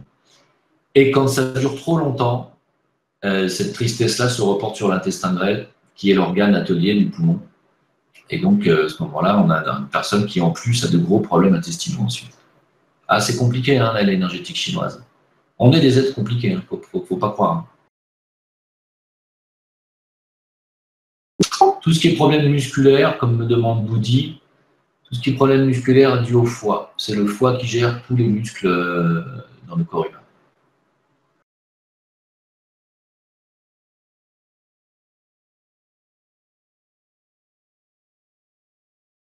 Oui, bah merci Jonathan pour le partage, bien sûr. Oui, allez sur Exoportal, vous allez trouver plein d'infos. Là, d'ailleurs, il vous a mis le lien que la science trouvait enfin l'existence des méridiens, bien entendu, on l'a prouvé. C'est super intéressant. Et moi, je pense que c'est pas seulement intéressant, je pense que c'est primordial.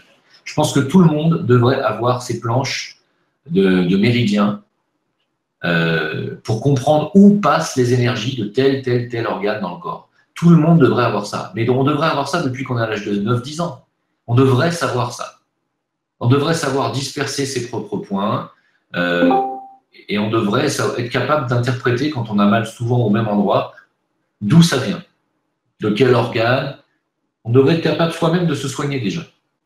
Un minimum, de faire circuler les énergies perverses qui justement trop souvent bloquent dans un point, dans un méridien et sur un point de méridien. Et quand cette énergie perverse bloque et fait ce qu'on appelle une stase, eh bien, le système immunitaire la met sous forme de kyste.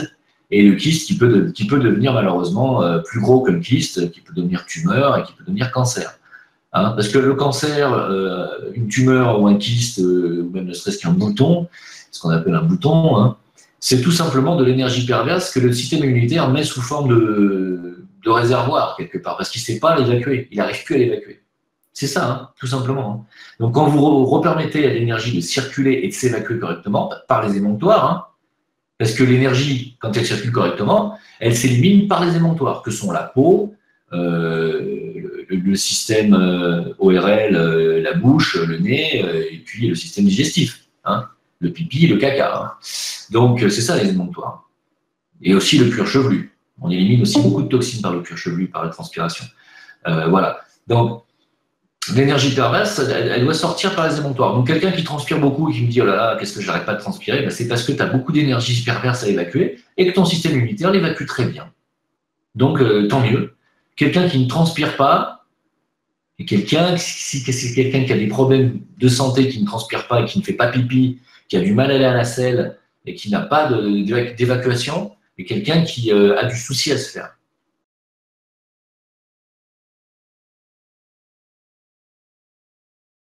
D'ailleurs, je tiens à vous rappeler que le terme, quand on demande à quelqu'un « Salut, ça va ?» Vous savez que cette expression « ça va », c'est assez vieux comme expression, mais c'est ma grand-mère qui m'a expliqué quand j'étais jeune la signification de cette expression. En fait, ça veut dire « est-ce que ça va ?» C'est-à-dire « est-ce que tu vas à la selle ?» Est-ce que tu y vas bien? C'est ça que ça veut dire. Parce qu'à une certaine époque, on avait compris que bien aller à la selle était synonyme de bonne santé. Et c'est vrai ce que je vous dis. Hein. C'est pas des conneries. Hein. Quand on dit à quelqu'un ça va, en réalité, ça veut dire est-ce que tu vas bien aux toilettes? Bah oui, mais bon, on y revient aujourd'hui parce qu'on est en train de démontrer que la bonne santé intestinale est garante de bonne santé tout court. Hein. D'ailleurs, c'est quoi la moyenne par jour pour aller au sel? Oh bah, une fois, c'est bien déjà. Une fois. Ouais, c'est ça la moyenne? Ouais, bah ça dépend comment tu manges. Si tu n'as qu'un seul repas par jour, tu vas une fois à la selle, c'est normal. Après, si tu manges 3-4 fois par jour et que tu n'y vas pas une fois tous les 3 jours, il y a un problème. Mais non, normalement, c'est une fois par jour. D'accord, c'est pas hyper. Mais moi, j'y vais 2 fois, voire 3 fois, quoi. Oui, mais après, il faut voir la qualité des matières. Est-ce que ce sont de belles crottes bien moulées ou est-ce que c'est diarrhéique? Est-ce que c'est liquide? Ah, c'est ça qu'il faut regarder. Non, c'est globalement des œuvres d'art. Comme, Bah, c'est que tu as un très bon système digestif, bravo.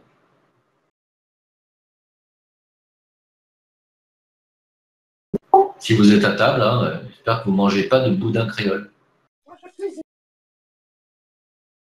Il faut parler de l'odeur maintenant, Jim. Oui, oh non, ça va. Non, mais c'est Non, vrai, mais si. sans rigoler, quand ça sent pas bon, moi je sais que ça veut dire que je suis pas en forme. Hein.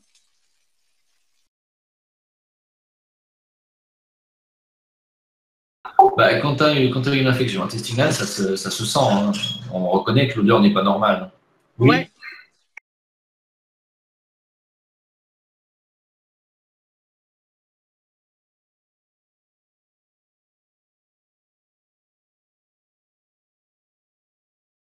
Évidemment, après, ça dépend ce qu'on mange aussi, c'est sûr. Petite question rapide. Tu parlais des stases. C'est des blocages énergétiques, c'est ça? Attends, je te réponds dans 30 secondes.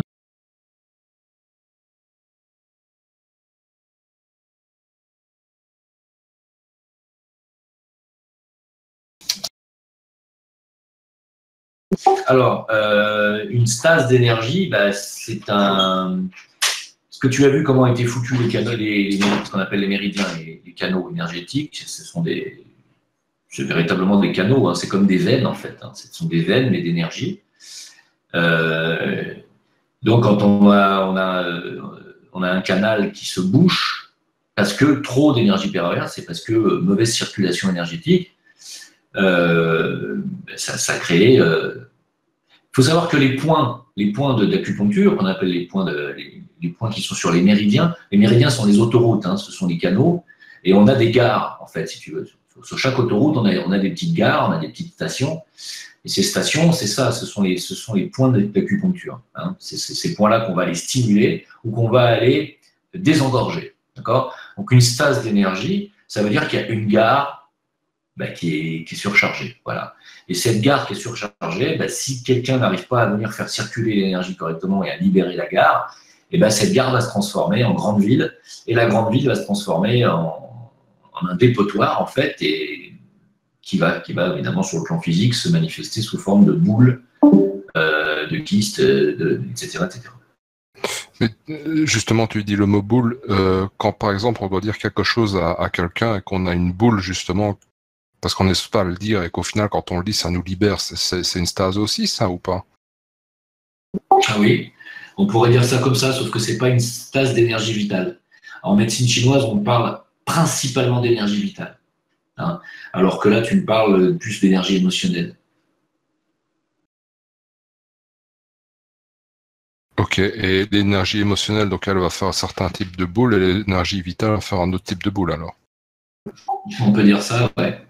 Mais les Chinois avaient parfaitement compris que l'émotionnel était responsable de 99% des problèmes énergétiques, hein, et donc de santé. Ok. Mais parallèlement à ça, ils l'avaient compris, mais ils ne sont pas capables de le traiter. C'est-à-dire que la médecine chinoise est principalement une médecine qui s'occupe de la partie d'énergie vitale du corps. pour aller chercher une médecine qui va aller régler les problèmes de l'émotionnel, pour l'instant, il n'y en a pas vraiment. Ok, d'où l'expression avoir les boules. Ok. Voilà, bravo. Jim, à l'heure où on se parle, en ce moment, il y a la conférence de Nassim Haramein à Bordeaux. C'est ça. Bah, il faut y aller. Il faut y aller. Il y avait Dieudonné en Corse aujourd'hui. Moi, j'espère qu'il y a des Corses qui sont allés le voir à Ajaccio.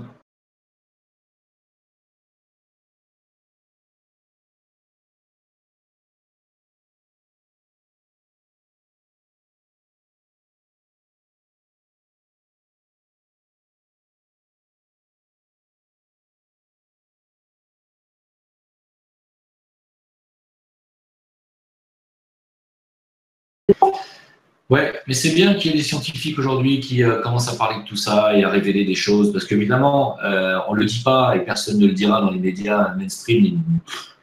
Voilà, c'est que tous ces lobbies pharmaceutiques, là, toute la catégorie de pseudo-scientifiques derrière qui suit, comme le docteur Simez, toute la zététique des gamins, les gigantoraptors, le fils à Bruni et les gens passent, ce qu'eux ne savent pas, c'est que tout là-haut, dans les lobbies pharmaceutiques, tout en haut, eux, ils savent très bien que les recherches de Montagnier sont véridiques et ils savent très bien comment ça fonctionne et que l'homéopathie fonctionne. Ils le savent très bien et depuis très longtemps. Et il n'y a pas que ça qu'ils savent très bien. Ils savent aussi très bien que les appareils qui fonctionnent justement d'après un système d'ondes et de fréquences, comme celles qui ont été découvertes dans les années 30 et 40, je ne me rappelle plus de son nom maintenant, ça y est, j'ai oublié, j'avais fait une vidéo là-dessus, par les amis à Tesla et tout ça, ça fonctionne aussi. Ils le savent très bien. Voilà. Et c'est tout ça. Par contre, eux le savent très bien, mais toute la catégorie de blaireaux scientifiques qui suit derrière, ce que j'appelle la blairosphère, eux, par contre, ils ne savent pas que là-haut, ils le savent. Merci, Franck. Oui, c'est ça. Raif. Je ne sais pas si c'est un professeur ou si c'est un docteur. Docteur Riff. C'est un docteur, c'est ça, Riff ou Raif. Je suppose que c'est Raif, c'est un américain, je crois. J'ai entendu Riff, mais ouais, c'est un docteur. Oui, il y a le docteur Clark, bien sûr. Voilà, il y en a plein. Hein. Et bien entendu, tous ces travaux-là, ils le savent très bien que ça fonctionne. C'est comme l'hypnose. Dans les années 60, fin des années 70, début 80, il y avait des tas d'émissions de télévision en France avec Bouvard, avec tous ces connards, ce qui est. Ils faisaient venir des hypnotiseurs. La plupart du temps, ils faisaient venir des charlatans pour qu'on discrédite bien l'hypnose. Mais on faisait passer l'hypnose et les hypnotiseurs pour des gros charlots et pour de la charlatanerie. Hein, jusqu'à ce que, en fait, jusqu'aux années 90-2000, où on a commencé à considérer que, merde, on arrivait vraiment à endormir quelqu'un, à endormir une partie de son corps, par exemple, à opérer un bras sous hypnose, sans anesthésie. Et on a commencé à dire, merde. Et qu'est-ce que vous croyez? Vous croyez que la CIA, ils ne savent pas que ça fonctionne depuis des décennies, l'hypnose? Vous croyez qu'ils n'utilisent pas ça depuis longtemps déjà? Bien entendu qu'ils le savent. Tout ce qui se passe et tout ce qui existe, ils le savent très très bien. Alors, je ne sais pas s'il y a des guérisseurs en Belgique, j'en sais rien. J'en connais pas. On m'avait donné le numéro d'un mec en Belgique, mais alors je ne l'ai pas gardé.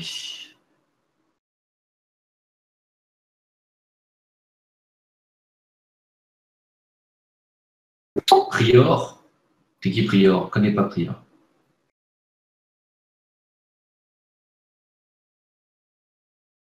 Prioré.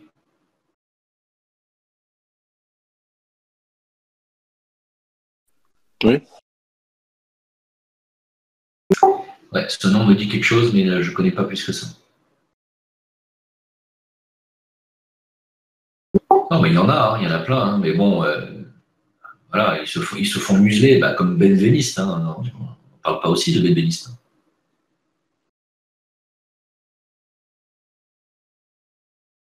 Voilà, si vous avez des questions, je suis là encore un petit peu. S'il n'y a plus personne qui parle, on va arrêter là, parce que je suppose que vous avez aussi d'autres choses à faire. C'est les vacances, pour certains. On se retrouve. Alors, c'est quel jour que tu fais ton chat, Jonathan, toi? Hein? Tu as un Discord, non? Ah oui, non, mais c'est des trucs très sporadiques, c'est pas régulier comme ça. J'ai rien de prévu, moi. Bon, donc si vous voulez qu'on parle un petit peu de politique, politique dissidente, si je puis dire, quel jour vous préférez? Mardi, jeudi? Moi, je peux pas le mercredi et jeudi, j'ai des doutes. Bon, demain soir? Ouais, si tu veux. Allez, on se fait ça demain, même heure, 21h française, ça vous va? Ça marche. Ça nous va. Allez, comme ça, on fait ça demain. Comme ça, on pourra parler d'autres sujets, parce qu'il y a beaucoup de choses à dire. De sujets qui fâchent. Hein? Est-ce que quelqu'un a des questions ou pas du tout? Non, j'ai pas dit que je devais spécialement partir, Xen. Si tu as des questions sur énergétique, vas-y, c'est le moment. Si je peux répondre. J'y vais alors. Non, je pose la question parce que un truc que j'ai fait beaucoup en ce moment, moi, c'est utiliser mon attention pour me balader dans mon corps, etc., et ressentir des sensations. Et c'est pour ça que je posais la question sur les boules, parce que très souvent, quand je vais ressentir une boule, il y a un souvenir émotionnel qui est associé, et c'était pour ça que, voilà, après, est-ce qu'il y a une technique particulière pour le faire de manière efficace qui serait déjà référencée quelque part? J'ai déjà entendu parler du Vipassana, mais voilà, est-ce qu'il y aurait quelque chose ou une méthode vraiment plutôt carrée qui dirait ah bah tiens, on fait ça comme ça, comme ça, comme ça, jouer avec la respiration, enfin je sais pas, c'est voilà. Ou est-ce que tu as déjà entendu parler de ça ou est-ce que je pose une question dans le vide? En fait, si tu veux, il y a divers pratiques méditatives qui sont effectivement, qui ont plus ou moins pignon sur rue et qui sont plus ou moins ancestrales. Moi, je parle toujours du Raja Yoga, qui est la méditation mentale et qui permet de s'introspecter et de passer en revue son corps physique, son énergétique, son corps émotionnel, son corps mental. Donc, pour moi, c'est la méditation la plus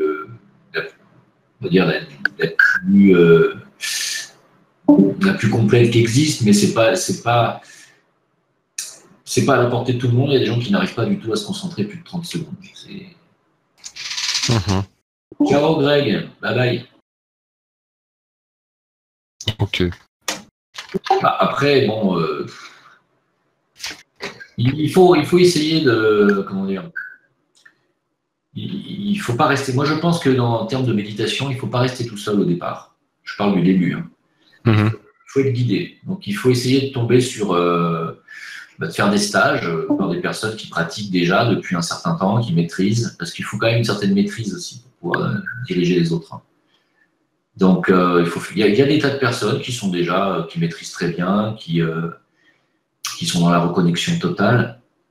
Parce que c'est le but, hein, c'est le but de toute méditation, c'est la reconnexion. Hein. Après, il y a des gens qui s'imaginent que méditer, c'est uniquement faire le vide et se relaxer, alors que pour ceux qui font du Raja Yoga, c'est absolument le contraire. Non pas dans la relaxation, parce que ça, il faut absolument se relaxer le corps physique, c'est très important. Il faut relaxer aussi complètement son émotionnel. Alors, si tu es dans une phase de vie où tu es en plein divorce, où on vient de t'enlever tes 2 gosses, ou alors tu viens d'apprendre que tu as le cancer, c'est sûr que ça va être très difficile de méditer correctement. Dès que tu es perturbé, c'est très dur. Mais c'est le but. Le but du Raja Yoga, il est là. Il est de maîtriser son corps physique, de le relaxer, de maîtriser son émotionnel, de le rendre calme, de maîtriser son corps mental inférieur, de faire taire le mental, hein, qui est sans arrêt en train de t'abreuver de questions et d'idées, d'images à la con. Et en fait, il faut arriver à le faire taire, hein, et arriver à se positionner sur le plan du mental supérieur créateur. Voilà. Donc, c'est pas facile du tout. Ça demande de la volonté, de la concentration, une volonté de concentration, et ça demande une constance, parce qu'il est très difficile au début de se concentrer plus de 5 minutes, voire même pour certains plus d'1 minute. Hein. Au bout d'1 minute, tu as tout de suite des tas d'idées qui arrivent et qui t'inondent et qui te font perdre le fil. Donc c'est pour ça qu'il faut être guidé à la base, moi je pense, hein, et qu'il faut faire ce qu'on appelle au début des méditations guidées. Voilà, pour que déjà tu puisses avoir une idée de comment ça se passe. Et puis après, rien ne t'empêche, une fois que tu maîtrises bien et que tu arrives à te concentrer 15 minutes, 20 minutes, rien ne t'empêche ensuite d'essayer de développer ta propre méthode à partir du moment où tu sais à peu près ton fil de minute. Voilà. Toi, tu continues de méditer, Jim? Oui, bien sûr. Bien sûr, bien sûr. Ah, il y a une question intéressante de Marie là, qui me demande comment booster l'énergie du rein, notamment le manque de yang. Alors, il faut savoir que le rein peut avoir un manque de yang, mais peut aussi avoir un manque de yin. C'est la complexité de l'énergétique. Hein. C'est que chaque organe a une fonction yang et une fonction yin. Dans le cas du rein, effectivement, c'est un organe yin, le rein, mais il peut aussi effectivement manquer de yang. Alors, comment booster le yang du rein? Alors, nous, on utilise ce qu'on appelle, on peut le faire avec l'acupuncture déjà, avec les aiguilles. On peut le faire aussi avec les doigts, en tapotant sur le point, sur certains points qui vont relancer le yang du rein. On peut utiliser des petits marteaux de prunier, qui sont des outils de médecine chinoise, tout petits marteaux de bois avec lesquels on va tapoter sur certains points, les mêmes d'ailleurs. Et alors, on peut aussi utiliser ce qu'on appelle les moksas, qui sont des bâtonnets d'armoise que l'on va rendre incandescents, qui vont libérer une braise, en fait, que l'on va appliquer à 2 cm à peu près, 1,5 cm, 2 cm de chaque point, toujours les mêmes, et qui a cette particularité de remplir ces points-là d'énergie. Voilà, c'est très efficace les moksas. Hein. Pour quelqu'un qui est littéralement vidé d'énergie, une personne âgée ou quoi que ce soit, quelqu'un qui a une maladie lourde et qui vient de subir par exemple des traitements lourds et qui n'a plus du tout de yang du rein, faire des moksas tous les jours pendant 3 semaines va considérablement lui remonter l'énergie globale. C'est très efficace. Voilà. Donc il y a des tas de techniques, comme tu peux voir. Sauf dans le cas d'une personne âgée qui est en fin de vie, bien entendu, tu peux plus faire grand-chose. Hein. Là, quand la lampe à pétrole est vide, comme on dit, c'est fini. Il faut aussi avoir ce détachement. Jim, tu sais ce que c'est en médecine chinoise, le gua sha? Le quoi? Le gua sha? Gua sha, le massage gua sha. Non, ça ne me dit rien. Il y a des vidéos de ça sur YouTube. Ils ont des cornes de buffle bien polies, etc. Donc, ils massent le dos, ils grattent le dos. Tu sais, ils enlèvent tout le sang, le mauvais sang dans le dos, en fait. Ils grattent jusqu'à laisser vraiment des traces bien rouges. Mais oui, si, ouais. On a étudié ça. Ouais, alors moi, ça, c'est des trucs de barbares. Hein. Je suis désolé, mais je pense qu'on n'a pas besoin de faire ça. C'est comme les ventouses aussi. Hein. La vache, les ventouses, c'est violent. Hein. Par contre, ça marche. Hein. Ça marche vraiment. Hein. Franchement, ça marche. Le fait, ça marche. Voilà, c'est douloureux, quoi. C'est ça, c'est que c'est un peu, c'est violent hein, comme méthode quand même. Hein. Mais les ventouses, pour ceux qui n'ont pas essayé les ventouses, si jamais un jour vous avez envie d'essayer, regardez quand même, hein, regardez une vidéo et regardez ce que ça fait, parce que ça laisse des traces pendant au moins 10 jours sur le corps. Hein. C'est violent. Hein. Par contre, ça retire un nombre de toxines considérable. Salut Clem, bonne nuit, bonne soirée.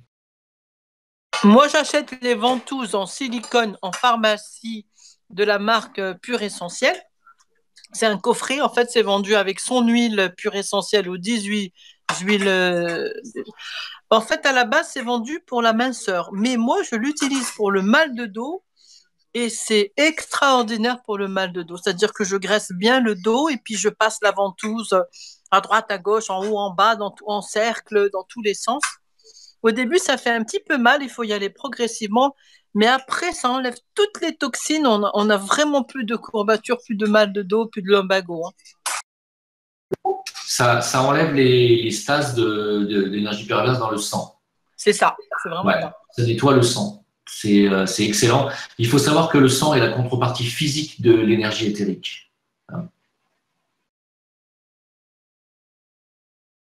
Donc, qui dit pollution éthérique sur votre corps vital, dit pollution dans le sang. Ça passe dedans. Et quand on commence à polluer le sang, on pollue quoi? La rate. Voilà comment on se retrouve avec une rate engorgée et qui dysfonctionne. Et il faut savoir que la rate est en partenariat avec l'estomac et le pancréas. Hein. Donc, vous comprenez pourquoi il y a autant aujourd'hui de cancers du pancréas. Il y a beaucoup de cancers de pancréas en ce moment. Parce que la rate, elle n'en peut plus, quoi. Elle n'arrive plus à assimiler toutes les pollutions, justement, électromagnétiques qu'il y a. La rate est vraiment l'organe qui assimile l'éther et le prana. Hein. Donc, c'est un organe extrêmement important qui existe en contrepartie parfaite sur le plan éthérique. C'est pour ça qu'on peut vivre sans rate. Hein. On peut nous l'enlever, on peut continuer à vivre quand même. C'est quoi la pollution éthérique, Jim? C'est des pollutions sur le plan éthérique, c'est des pollutions qu'on peut appeler électromagnétiques. Hein. Mais c'est pas que ça. Il y a des tas et des tas de polluants éthériques aujourd'hui. Le plan éthérique, c'est le plan énergétique, hein, qui comprend l'énergie vitale. L'énergie vitale est une partie de l'énergie éthérique. Hein. L'éther est vraiment ce trédit énergétique sur lequel est construit tout ce qui existe sur le plan physique. Hein. La planète aussi a un corps éthérique. Hein. On vit d'ailleurs en permanence dans son corps éthérique. On est dans son corps vital à la planète. Les végétaux aussi sont vraiment vivent dans le corps vital de la planète. Hein. On est complètement nourri par le corps vital de la planète. Hein. Et pas seulement, on est aussi nourri par l'énergie vitale du soleil. On a une double vitalité qui nous vitalise. Et il y a les pollutions éthériques de la planète, il y en a plein. Hein.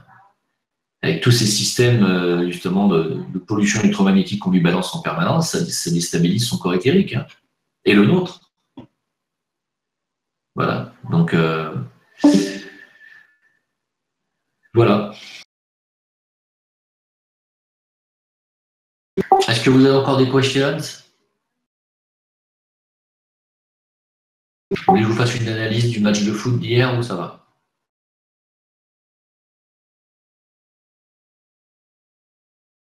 Je plaisante. Bah, moi, j'ai regardé le match et j'ai vu l'équipe de Croatie mieux jouer que l'équipe de France et perdre. Donc, bon, voilà.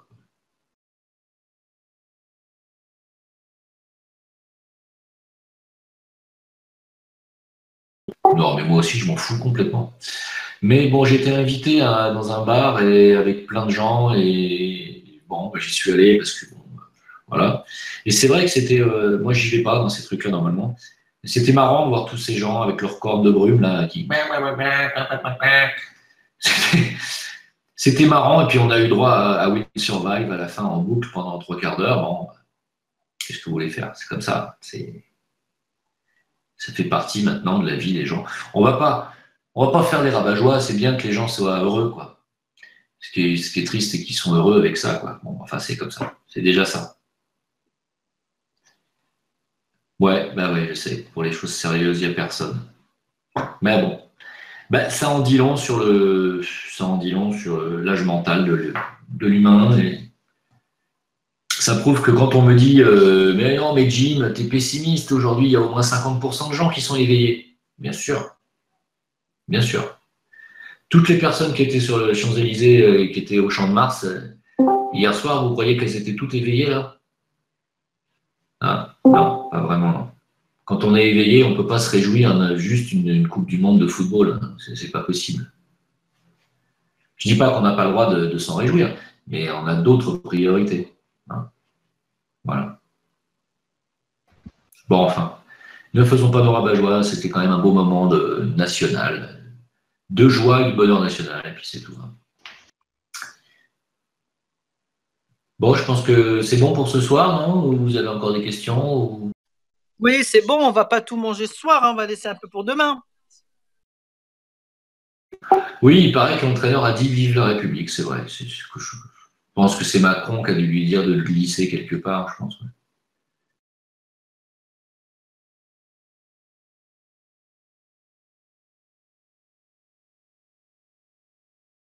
Avant de partir, je vais vous envoyer une petite photo là qu'on m'a envoyée. Je vais vous la partager. Bougez pas.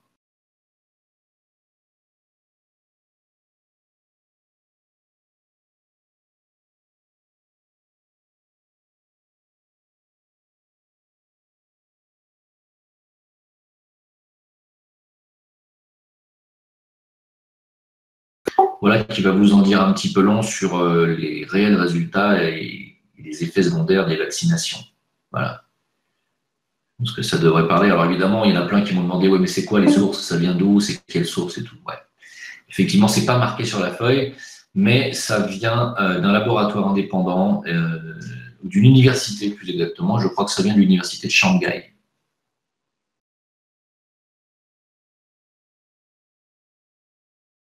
Non, c'est marqué, Jim, USA. Autant pour moi. Autant pour moi, c'est une université américaine, voilà, c'est ça. Mais je savais que c'était une école. Voilà, donc c'est un truc totalement indépendant et bah, voilà, je pense que c'est assez intéressant quand même, non?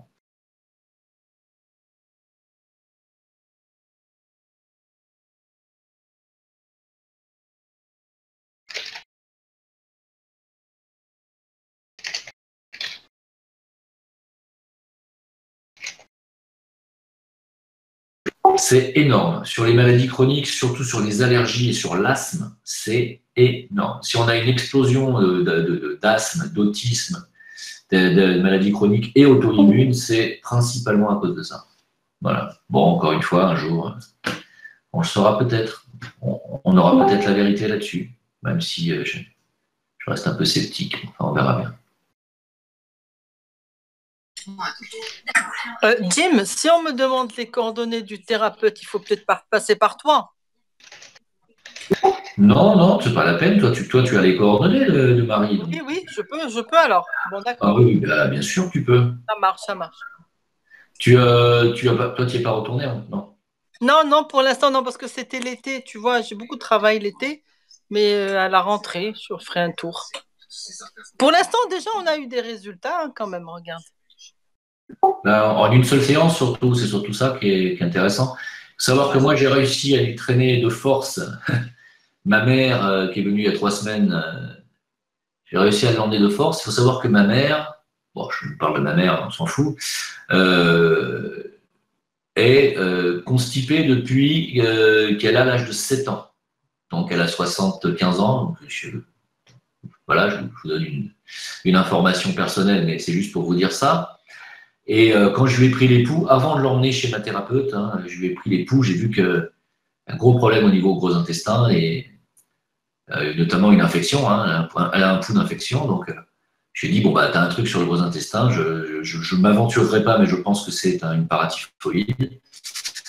Et je l'ai amené le lendemain chez ma thérapeute qui m'a regardé et qui m'a dit elle est farcie de paratyphoïde, farcie. Donc en fait, c'est des germes qu'elle a depuis 60 ans, 65 ans, voilà, dans le corps. Et donc, ce qu'on a fait, tout simplement, elle m'a dit, Marie, elle m'a dit, je peux rien dire de plus que lui donner des doses de paratyphoïde en 30. Et il va falloir qu'elle en prenne. Alors, on lui a commandé une fiole, carrément, pour qu'elle puisse prendre toutes les semaines, une dizaine de gouttes, toutes les semaines. Et au bout de 3 semaines, ça commence à faire son effet. Elle commence à aller à la selle toute seule, ça y est. Pour vous dire, l'effet placebo, mon cul, c'est que ça fonctionne. Vous voyez? C'est qu'il a fallu 3 semaines pour que le système immunitaire finisse par dire « Ah bon, d'accord, il faut enlever ça. Ah d'accord. » Et ça marche. Ça fait 60 ans qu'elle se met des laxatifs, qu'elle prend des laxatifs et qu'elle met des trucs à la glycérine pour essayer d'aller aux toilettes. 60 ans. Vous vous rendez compte?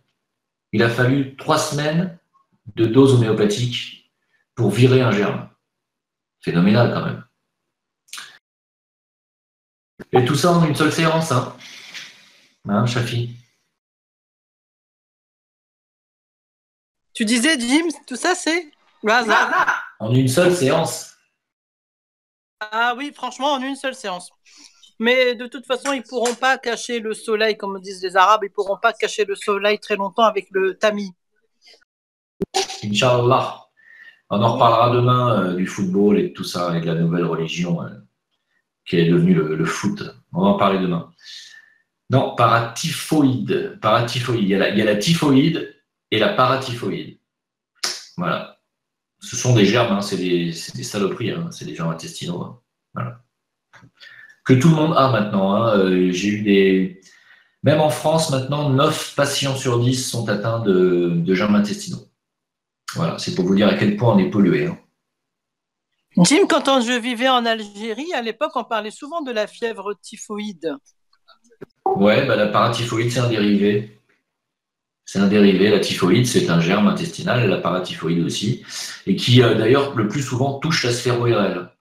Donc, c'est pour ça que souvent, les gens ont des problèmes de gorge, angine, ah, j'ai une angine, ah, j'ai attrapé la crève, ah, j'ai le nez qui coule, j'ai mal à la gorge. Ah, bah, qu'est-ce que je fais? Je vais prendre d'abord du Doliprane, puis je vais prendre des antibiotiques, puis je vais sucer des petits bonbons, là, tu sais, pas les bonbons, les pastilles chimiques, là, avec des espèces de produits dégueulasses, là. Puis ça fait rien, hein, la plupart du temps. Et ben, si les antibiotiques, qu'est-ce que ça fait? Ça balance une bombe atomique dans tout le système.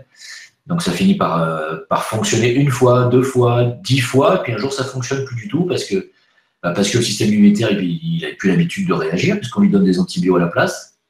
Et en fait, on est là en train de chercher ce qui ne va pas dans la gorge. Ça vient pas de la gorge. Hein. La plupart du temps, les germes, ça vient de la paratyphoïde qu'on a dans les germes intestinaux, dans les intestins. Et comme par hasard, on prend une dose de paratif en 30, et comme par hasard, 2 jours après, le rhume, la crève, l'angine, elle passe. Voilà.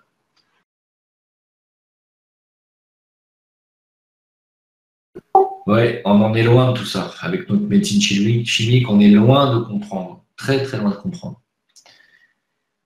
Je vous dis bonne nuit. À demain. Allez, bonne nuit. À demain. Allez, ciao. À demain soir, 21h. Bye. Merci.